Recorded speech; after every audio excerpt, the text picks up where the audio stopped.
Bonjour à tous, c'est Thomas Ludovox.fr, bienvenue dans ce Ludo Chrono. Aujourd'hui, je vais vous parler de la gamme Pixel Aventure à travers le jeu L'Île du Forban. Il s'agit d'un jeu pour 1 à 4 joueurs qui peut se jouer à partir de 10 ans et pour des parties d'environ 90 minutes. Donc Pixel Aventure, c'est un jeu qui va s'inspirer des jeux vidéo point and click, c'est pour ça qu'on retrouve le style en pixel art. Il s'agit donc d'un jeu d'enquête coopératif dans lequel vous allez devoir passer d'un lieu à un autre, trouver des objets, utiliser les objets pour interagir avec votre environnement pour essayer d'aller au bout de l'aventure.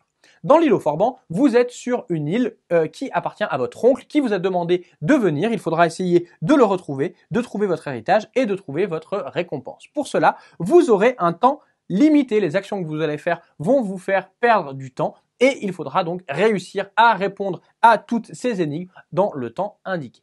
Alors voyons voir comment ça va se passer. Et bien tout d'abord, on va commencer par prendre le panorama de départ. On aura plusieurs lieux que l'on va pouvoir visiter qui sont en général représentés par un panorama de 4 cartes. Donc on va le mettre ici au centre du plateau. On va avoir notre sac à dos d'un côté où on pourra mettre les objets lourds que l'on va trouver. On va avoir notre compteur de temps et on aura également une pioche avec les objets que l'on va trouver et les pistes que l'on va trouver et une pioche avec les lieux que l'on va pouvoir visiter. Évidemment, on ne va pas consulter ces pioches avant de commencer à jouer. Une fois qu'on a fait cette mise en place, eh bien, les joueurs vont pouvoir jouer de façon assez libre. Il n'y a pas de tour de jeu, les joueurs vont pouvoir discuter et se mettre ensemble d'accord sur les actions qu'ils vont pouvoir faire. Certaines de ces actions vont consommer du temps, d'autres non. La première chose que l'on peut faire, qui ne consomme pas de temps, c'est tout simplement de regarder la carte que l'on a devant nous. On peut se dire, bah tiens, oui, ok, je vois qu'il y a un bateau ici, peut-être que le bateau est peut-être endommagé, je ne sais pas, tiens, ici, il y a une corde.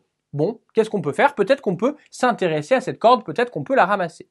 Lorsque les joueurs veuillent fouiller un lieu, ils vont tout simplement choisir une des cartes du lieu, la retourner et voir ce qu'ils ont trouvé. À chaque fois qu'on va fouiller un lieu, eh bien cela va nous consommer du temps. En l'occurrence, ici, j'apprends qu'il y a une corde. On va donc pouvoir aller chercher dans le paquet des pistes la carte numéro 43 et on va pouvoir la rajouter à notre sac à dos. Notre sac à dos n'a que 4 emplacements. Si jamais on doit prendre un objet lourd supplémentaire et qu'il n'y a plus de place dans le sac à dos, eh bien on peut soit l'échanger, mais ça nous coûte du temps, soit le mettre de côté, on pourra toujours le récupérer plus tard, mais à chaque fois, ça nous coûtera du temps.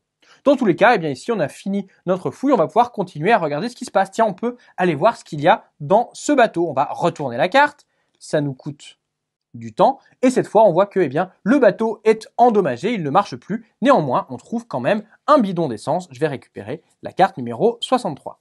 Une fois que j'ai récupéré cette carte, je me dis, bah tiens, j'ai ce bidon d'essence, il y a ce bateau qui ne marche pas, peut-être que je peux utiliser le bidon d'essence pour refaire démarrer le bateau. Je vois ici qu'il y a un petit symbole à côté de la carte. Je vais pouvoir, si je choisis d'utiliser le jerrycan d'essence sur le bateau, retourner la carte pour voir si je trouve un symbole correspondant. En l'occurrence, c'est le cas.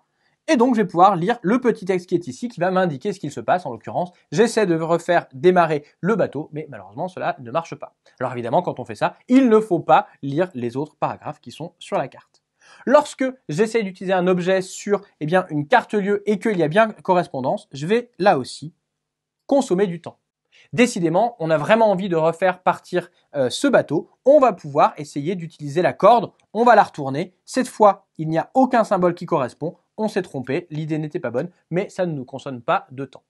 Quand on pense avoir vu ce qui nous intéressait sur ce panorama, on peut se rendre dans un autre lieu. En effet, ici, on a des flèches qui nous indiquent qu'on peut se rendre dans le lieu B ou dans le lieu D. Si on le souhaite, on va tout simplement aller chercher les cartes qui correspondent au lieu B ou au lieu D, et les rajouter sur la table. Rajouter un lieu ne nous compte pas de temps. Néanmoins, si on veut fouiller ce lieu, il faudra que l'on se déplace vers ce lieu, et dans ce cas-là, ça nous coûtera un jeton de temps supplémentaire. Au fur et à mesure de la partie, on va donc se déplacer de lieu en lieu, mais parfois on sera évidemment bloqué. Il faudra trouver le bon objet à utiliser au bon endroit pour pouvoir débloquer la suite et accéder à de nouveaux lieux. Petit à petit, on va donc trouver des indices, des informations qui vont nous permettre de mener à bien notre quête jusqu'à ce que l'on arrive à l'épilogue final qui va, en fonction de nos choix, nous expliquer comment on finit l'aventure. Pixel Aventure, l'île du Forban, c'est donc un jeu dans lequel il va falloir bien observer les cartes, faire de bons choix, utiliser les objets avec ingéniosité pour pouvoir aller au bout de l'aventure en faisant attention car nos mauvais choix nous feront perdre du temps. Voilà, c'est presque tout sur Pixel Aventure, l'île du Forban. Maintenant, à vous de jouer et à bientôt sur Ludovox.fr.